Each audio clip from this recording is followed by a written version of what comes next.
So here's an example of solving a system of equations, linear equations, when we have infinitely many solutions. So we, of course, are using the Gaussian method, where we start with equations 1 and 2, and we want to do something with them, with one of them, to eliminate the x's. So we could obviously multiply through by -2 in equation 1. So we'd have -2x, and when we add that to 2x, we get 0. We'd have positive 2y in equation 1, plus 1y in equation 2 would be 3y. We'd have negative 10z in equation 1, plus 4z in equation 2 would be negative 6z. And we'd have positive 4 in equation 1, plus 2 in equation 2 would be 6. So we have 3y minus 6z equals 6. So now we have successfully eliminated the x in equation 2, and now we want to work to eliminate the x and the y in equation 3.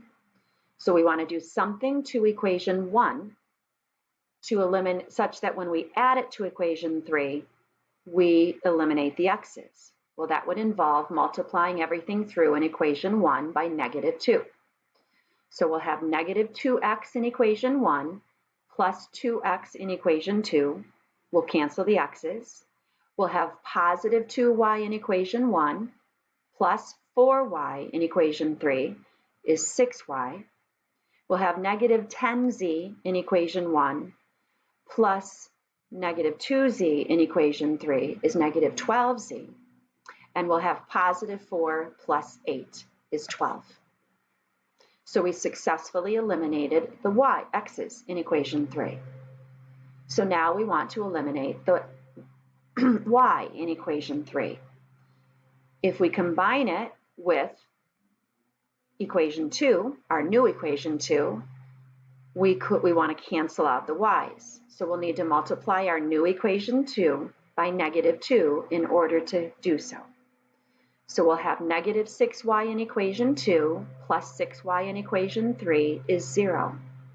We'll have positive 12z in equation 2 plus negative 12z is also 0. And we'll have negative 12 plus 12 is equal to 0. So all variables were eliminated, but this time we ended up with a true statement. 0 does equal 0. Therefore, this is a dependent system. There are an infinite number of solutions to this system of linear equations. So now here's the question. What if we wanted you to describe the complete solution of the system? What we need to do is begin by solving for y in terms of z, using the second equation. So my second equation, the 3y minus 6z equals 6, I'm going to solve for y. So I would have to add 6z to both sides, and I'd get 6z plus 6 is equal to 3y. And then when I divide everything by 3, I get y is equal to 2z plus 2. Okay? So I've solved my second equation for y. There's nothing I can do with my third equation. It's 0 equals 0. There's no variable there. So now, when we solve for x in terms of z in our first equation, well, in our first equation, keep in mind, we had, in the end, in our triangular form, x minus y plus 5z is equal to -2. I'm trying to find z, okay, because I have no idea what it is. So I had x minus y plus 5z is equal to -2. So I'm going to replace that y with what I now know y is equal to, which is the quantity 2z plus 2.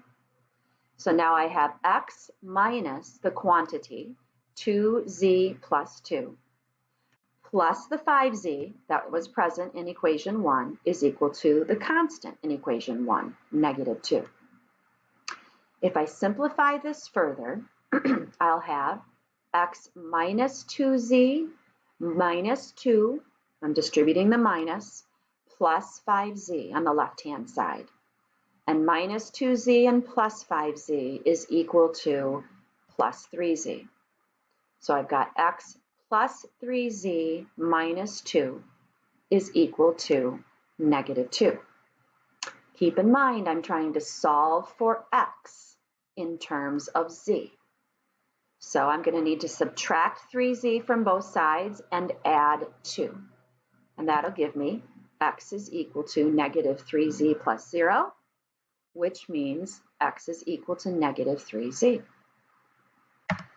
So in describing the complete solution to this dependent system of linear equations, we were trying to come up with a description of what values of x will work in this equation. And then we want to describe that thereafter what values of z will work in this equation. So we ended up, when solving for x in terms of z, after solving equation 2 in terms of y and using that to do this last step, we got x is equal to negative 3z. Now, if I want to generalize this, so we're going to let z be any real number t, then that means x is going to be equal to negative 3t. And again, we solved for y and got 2z plus 2. So now using t as any real number, then y is equal to 2t plus 2. Z is equal to t.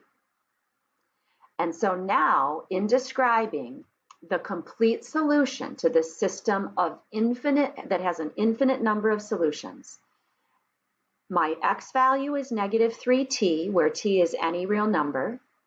My y value is 2t plus 2, where t is any real number. Same one, of course, that I used for x. And my z is equal to t. So we could write this as an ordered triple as well, and that would be negative 3t, positive 2t plus 2, and positive t. So then, say you decide t is 1. Then x would be negative 3, y would be 2 plus 2, which is 4, and t would be 1. Say you decide t is 0. Then x would be negative 3 times 0, or 0. Y would be 2 times 0 plus 2, or 2.